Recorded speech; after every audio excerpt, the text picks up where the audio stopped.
Good afternoon. Somebody has very kindly requested a closer look at the 135 special edition of the Beasts of the Mesozoic Tyrannosaurus Rex that's just come out.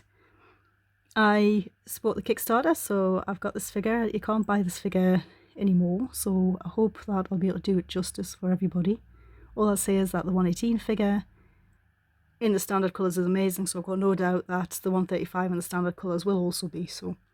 Anyway, unfortunately I didn't get to unbox this one on camera, but there's a story behind that. That's by the by. However, I will now take a closer look at this figure. The bits and pieces you get in the box. So first off, you get this glorious art card, as you do with Beasts of the Mesozoic figures.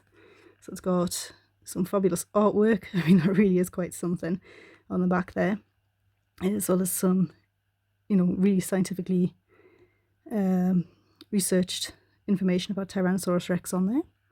You get a base for your T-Rex. It's a little bit of a peculiar one, this one. It's got 2 foot pegs for potential poses. You get a few different feet. So you might get a cat on camera in a minute. You get walking or running toes. And the best way to remember with this is that there are more joints the further outwards you get with the foot, so you don't get the feet mixed up and on the wrong foot. So for instance, this would be the left foot, because there's 2 joints here on the inside, and then also you get these slightly flatter feet where it's either lifting the foot or just about to place the foot. So you get numerous posing options for the lower legs. Tallulah is in our general proximity, so she may join us very shortly. I've just removed some of the other similarly scaled figures I've got. Hello Tallulah, thank you very much. You will see that I have my Tyrannosaurus Rex posed with the mobile lower legs on, and that she is standing with her tail clear of the ground there. So she does stand with these functional articulated limbs on. However, I wouldn't recommend it for long periods of time, and she certainly doesn't balance as well as her 118 counterpart, so she will eventually tip over, tend to fall on her face. What I will say is the paintwork is extraordinarily robust. I mean, it has to be with these being an articulated figure anyway, but it's beautifully applied and it is extremely tough stuff. Unlike Safaris here, where the paint comes off if you just look at it, but that's another matter.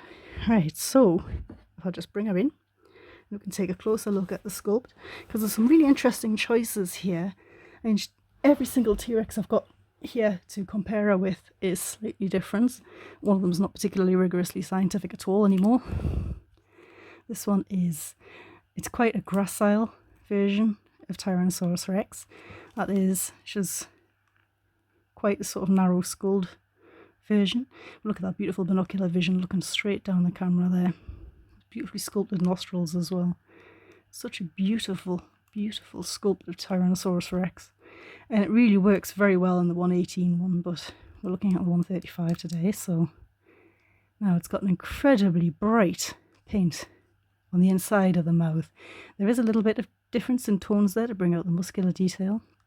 The rectus muscle at the corner of the mouth there, and also on the inside. There's a bit of a wash, and as you can see, it's beautifully done, very, very shiny.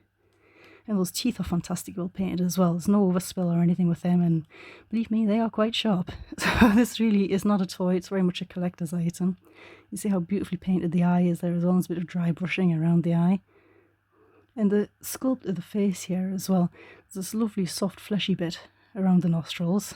And as you can see, all the scale detail on the face matches what is currently thought to be known about the texture of Tyrannosaurus' face based on the skull texture. So that's pretty amazing, even going down in front of the eye and behind the eye here as well. Although from the paper I read, the horn did kind of extend downwards behind the eye and also in front, there is a little bit here, but not as much. But hey, there was a lot of different individuals with T-Rex over 2 million years that walked the earth, and of course we've got this horn on the cheek here as well, and the scale detail is really, really exquisite. And as you can probably see on camera here as well, there's a sort of dark red wash over the snout to really bring these details out. Now I've seen white washes and black washes to bring out the detail before, but this red wash is incredibly effective. It's a very nice piece of weathering. You can see all the weathering that's been done along the crest on the head as well. Personally, I'm not too bothered about this cowl. I love the fact it's got this really tough, wrinkled texture on the back of the neck. Creatures which, you know, indulge in neck biting and face biting do tend to have extra skin or tougher skin in those areas. And what you'll also find is it's got this beautiful dewlap sculpted underneath. Now, it's not dangling or swinging or anything like that, but this is fabulous. It's a bit like the texture of a cassowary's dewlap or something like that, you know. It's all beautifully wrinkled and it's not hanging or anything like that. It's almost like the crop of a big bird. It's not like, you know, people tend to think like have like a thing like a pelican. Absolutely not in a big predator like this. So this is a beautiful detail that would really expand to allow T-Rex to swallow huge chunks of meat. Got beautifully reptilian or avian indeed. That ear canal, the opening there is as well. Absolutely fabulous. There's real sense of depth to the nostrils and to the throat as well. Now the jaws of T-Rex could open to about 1 metre. Obviously this is a little bit restricted in this case, but you can see how smooth and well done that articulation is. Absolutely excellent. There's quite a bit of movement to the head. I haven't forced this too much, but there's movement up and down as well, which gives you posing options, and really impressively done. And I'd like to say about the paintwork as well, that's nicely done as well, because it's all done in a way where even if you've got the body moving, you know, it all kind of works, and that's particularly apparent on the legs, on the limbs here as well, as you can see. If you flex the limbs or straighten the limbs, the paintwork still kind of matches. Really, really nicely done. Those beautifully sculpted little arms. That's the only difference between this one and the large one, is there's no articulation at the wrists, but the articulation at the wrists on the large one is very fine, so it would have been just about impossible at the scale. It wouldn't have been worth it. See how beautifully painted those little claws are, and their fingers are correct as well. They're the right length for the size of the animal. Lovely spotty underside. Another interesting detail here is that there's a thicker, more rugose scale sculpted on the underside, where if T-Rex was lying down, this area would bear the weight of the animal. So they've given it a tougher texture underneath, which is really nicely done. Turn over here, you see there's details on the bottom of the feet there as well. There is a little transverse cloacal vent. There's not a huge amount of detail around that, but at least it's there. Flexibility in the tail. There's a slight discrepancy in the colour between these different sections of the tail, but it's not enough to detract from the figure at all. And this beautiful, long, muscular tail. So you've managed to, you know, get an articulated figure here, which still has all the muscular detail and all these wrinkles and folds as well. And I know the scales are possibly a little oversized for the scale of the figure. That really doesn't bother me at all, because it still gives you a sense of the texture of the size and the size of the real animal, which to me is more important than having a perfectly smooth figure, which perhaps has too many wrinkles to make up for it. So what I'll do is I'll just show you some of the posing options with this.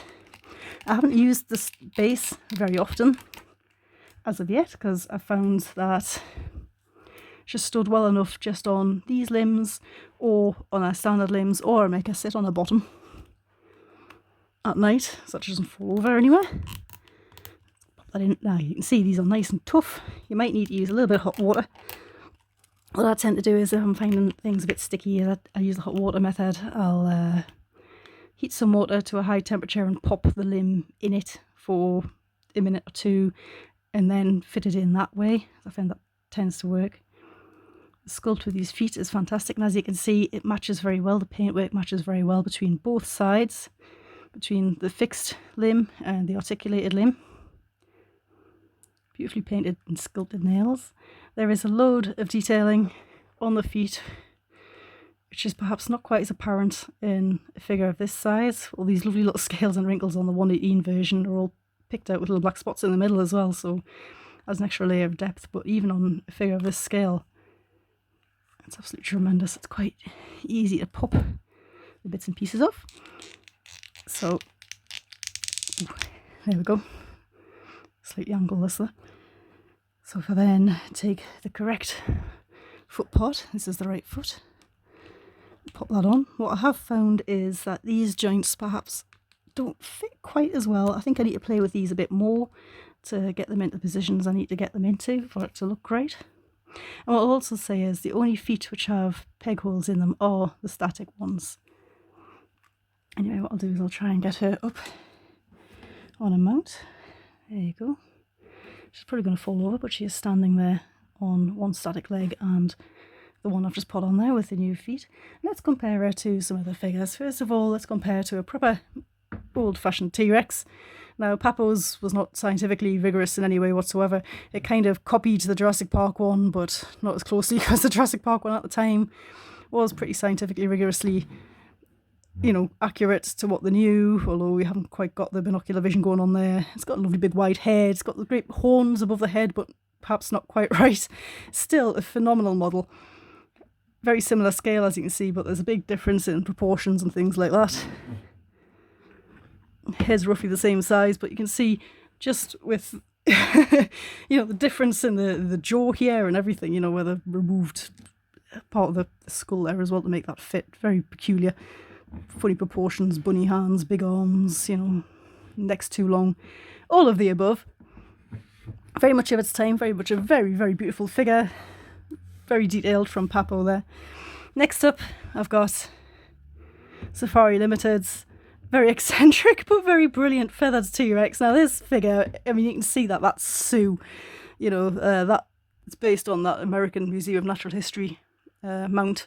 You can see from the proportions of it, you know, it was quite obvious to me straight away that, you know, that was what Doug Watson had gone for. And again, this one hasn't got any lips. It's beautifully sculpted. It's not got, you know, the horn and things like that, but it's got some lovely scar detail. We know that T-Rex probably wasn't, you know, sort of Chewbacca Rex as this is sculpted, but I mean the proportions and everything, as you can see, are very similar, so it holds up really well. You know, this one's perhaps a little bit bulkier and a little bit deeper in the body than our Beast of the Mesozoic beauty over here. And while it's about the same size, it's definitely shorter in the limb proportions, you know, but I mean, Doug sculpts these by hand, you know, he hasn't got the benefit of a computer model to build around or anything like that. You know, it's still one of the best figures out there, and yes, if you look at it, the paint comes off, but it's still an absolutely phenomenal figure. So next up, we've got, oopsie daisy, flat on our face, we've got Tyrannosaurus Wilson. Now, this figure is one of my all-time favourite Tyrannosaurus Rexes. It's got its problems. I mean, Beast of the Mesozoic one's got problems here now. That foot's just popped off. We'll not worry too much about that. I'll just hold on to it. So, Tyrannosaurus Wilson here. Again, you can see it's very similar proportions. The arm length and everything's very similar. It's a similar kind of bulk and heft to that figure. You can see, looking down, the eyes on this figure are considerably smaller, but overall the proportions are very, very similar. It's very narrow across the top of the snout. PNSO, I do feel they tend to overclose the jaws on the figures a little bit, so that's the only complaint I have with that figure. For me, the gold standard of all the Tyrannosaur figures that you can compare to Beast of the Mesozoic T-Rex here is, of course, Rebo, of all companies, and their Kiss. If you're talking about lipped T-Rexes, of course, they do an unlipped version as well for, I mean, look at that. Absolutely stunning. This is probably the best model that Rebo have ever produced, I feel. And again, in terms of the proportions, it's very similar. Size of the feet, length of the ankles, length of the limbs. It's very comparable, height at the hip. I do feel that Rebo's nails it more in terms of the bulk, but for an articulated figure, you've got to have that concession again. The length of the limbs is comparable between both of these figures. Oopsie daisy. Knock the camera over there. Size of the head's very similar. Looking down the face of the Rebo one, it's much wider. The Rebo one definitely looks more like the mounts of T-Rex that I've seen in terms of the breadth of the neck and the jaws and the head. But overall, I mean, this is two takes on T-Rex. You see they're both T-Rex. A mile off. They're just very different takes on it. So I've got absolutely nothing to choose between the two of them. Again, this one's got very robust paintwork, which is just as well. Slightly awkward position I'm having to do this in today. But yeah, I hope you've enjoyed having a look at this fabulous Beast of the Mesozoic T-Rex with me and enjoyed having a look at the comparisons. I'll stick a few photographs of it at the end of this video. My apologies for Tallulah's interlude. A Tallinterlude, I could call it. And I hope to see you in the next video.